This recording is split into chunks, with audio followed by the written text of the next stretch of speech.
If you had told me nearly 2 years ago, when the pink sauce first became a thing, that we'd still be talking about it in 2024, I probably would have cried. At the time, it felt like such a one-time topic with an obvious outcome. But since then, it's just been one thing after another. Thanks to Dave's Gourmet, Chef P got a second chance at her dream, and as we all know, she ruined it. She's now launched her own line of dry spices under the original pink sauce name and added a new groundbreaking color, blue. Before this revolutionary line of spices launched, Chef P wanted to get ahead of the comments and come out and address her past with Dave's. We've got a few comments here and there from her, but she sat down in a dedicated video and she's telling her truth. It's a mess, so let's get into it. For the last few months, we've been talking about the fallout between Dave's Gourmet and Chef P, as well as all the details and receipts that Dave's released during the breakdown of their business relationship. It's been a whole mess, and Chef P has completely gone against Dave's. She's made so many big claims, like them withholding information from her, them not paying her, and Dave's has denied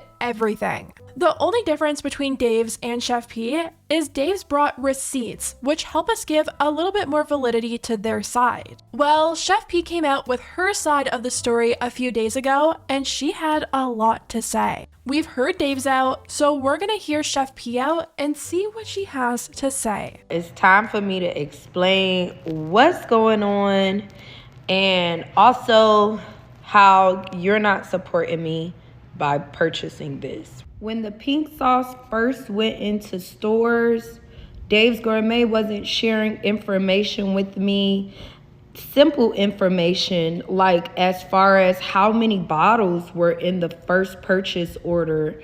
And that's when I knew something wasn't right. Let's stop there. Chef P's first claim is Dave's wasn't sharing critical information with her about the sauce, like how many bottles they were purchasing and selling. Obviously, none of us were in the room with them when they would have been having those kind of conversations, so we don't know if that's true. But I do have a pretty hard time believing that Dave's would withhold that kind of information from her when they seem to be so thorough with their receipts and the timeline that they kept of her, but I guess you never know. So the first run, they did a run of 5,000 units, and everyone was complaining because the sauce was like orange. Dave's Gourmet told me, rest assured, we're going to be able to fix the color issue, and the color issue was never fixed. It's no secret the pink sauce Dave's was selling wasn't really pink. Some bottles did appear pink, but usually they looked more beige, and it became a bit of a joke on TikTok.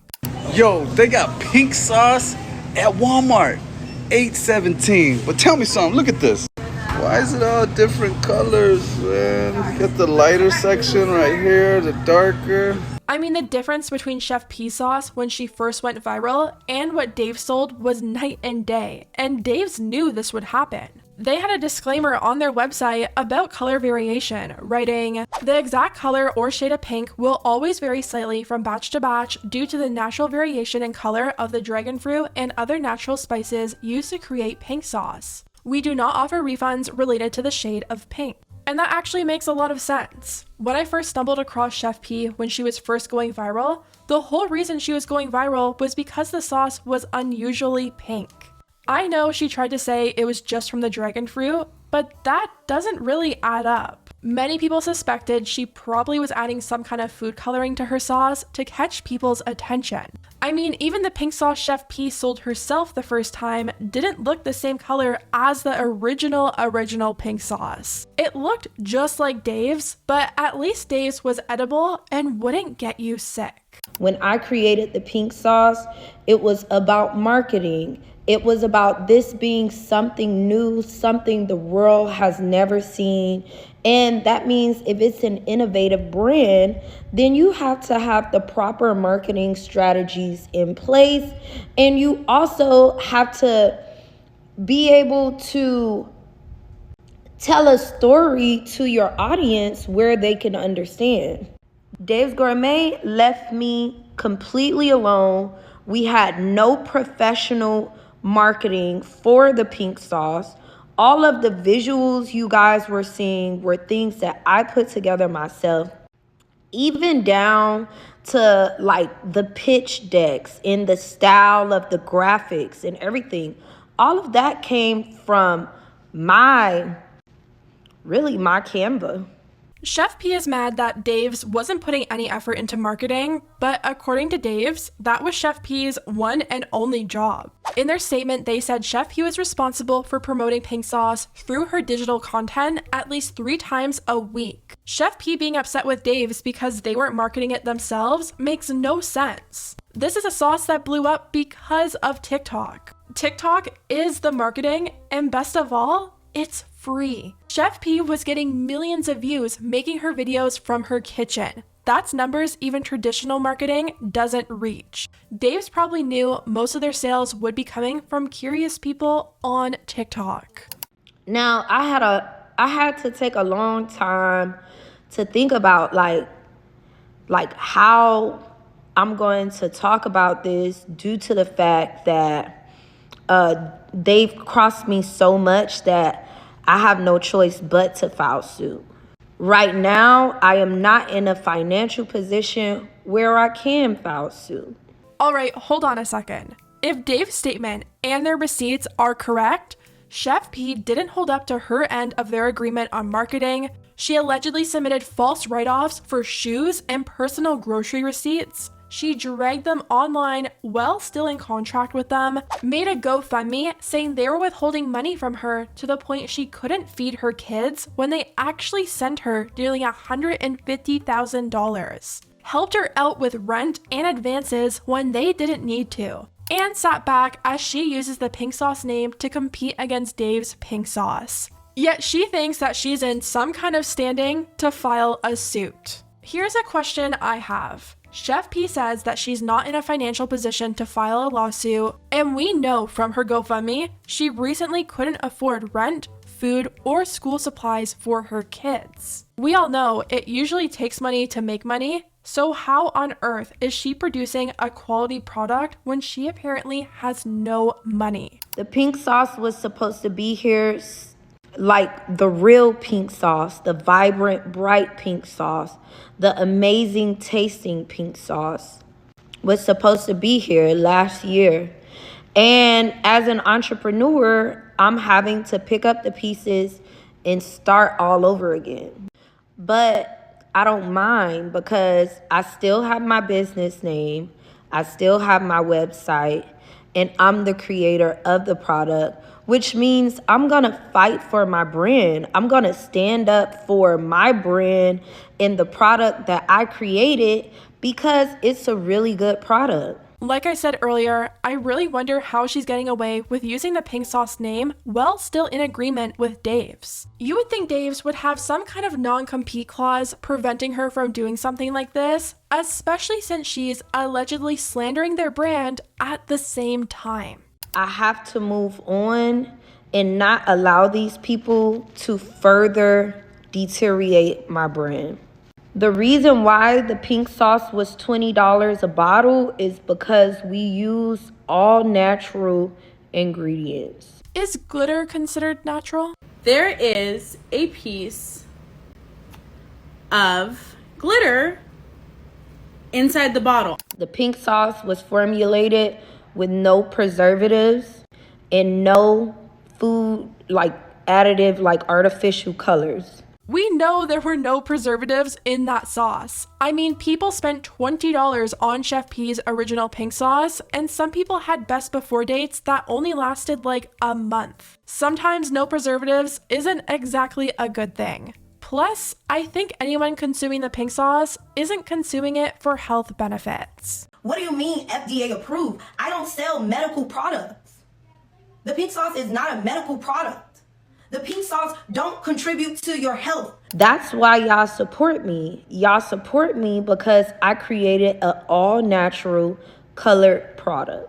Unfortunately, the people who were supposed to be my partners, they took out all of the high quality ingredients such as honey and sunflower seed oil. It's not inside of the product anymore. And they put in canola oil, which drastically dropped the overhead costs for the pink sauce. Honestly, that's something that I did not agree with from the beginning. I did not want a vegan product. I wanted the pink sauce to go on cold shelves where you guys can get a beautiful mixed sauce from a cool rack. But Dave's Gourmet didn't want to pay the extra cost. Yeah, because Dave's is a business and the ingredients Chef P is mentioning are probably expensive. They took a chance on her and her product. They are the professionals who've been highly successful for years now. I think they know what works best and what makes sense financially. Also, Chef P didn't have to agree to those ingredients. If she wanted to stay true to her original product, she could have said they were a non-negotiable and not sign the contract. So right now, I'm beginning my business over completely as a small business with the pink seasoning. With the pink seasoning, I can guarantee quality by you being able to mix the dry mix to whatever color you like, and you also can mix the sauces and create whatever color that you can make between blue and pink. What's strange about her new dry seasoning is it's still $20 per pack. You're not getting a discounted rate for having to source your own base like sour cream or yogurt or whatever you dare to put this seasoning into. It's still expensive and you're having to do all the work yourself. I think the idea makes the most sense since she can qualify as a cottage kitchen operation and avoids issues like the first time around. Oh my God. Look at this!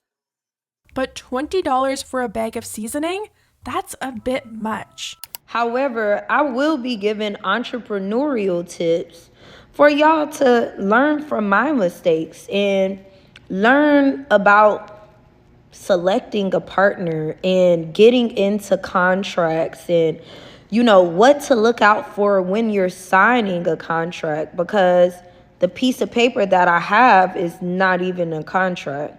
However, like I told y'all on my live, I have a recording of the entire conversation. It's about an hour and 30 minutes long.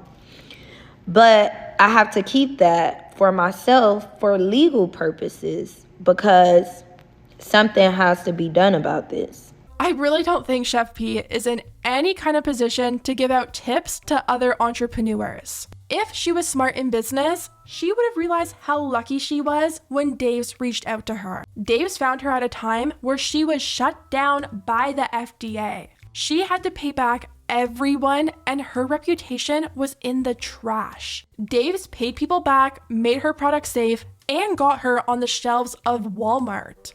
Do you know how many small businesses would do anything to have their product in a big box store? That's not easy. It's so expensive to even be able to have space in a store like Walmart, and Chef P's product was there. She made more money in less than a year than most people see in years of working hard. Messing up an opportunity like that out of what seems to be greediness means she's probably the last person who should be giving out tips, unless it's tips on what not to do. So far, Dave's has not responded to anything Chef P's been saying lately. The pink sauce has been shipped out to different dollar stores and discount stores, and it's only being sold in bulk at a discounted price on their website. I think Dave's wants out of this partnership, and they're just trying to get rid of all the inventory as fast as possible and cut their losses. Anyways, guys, let me know what you think about everything down below, and I'll see you next time.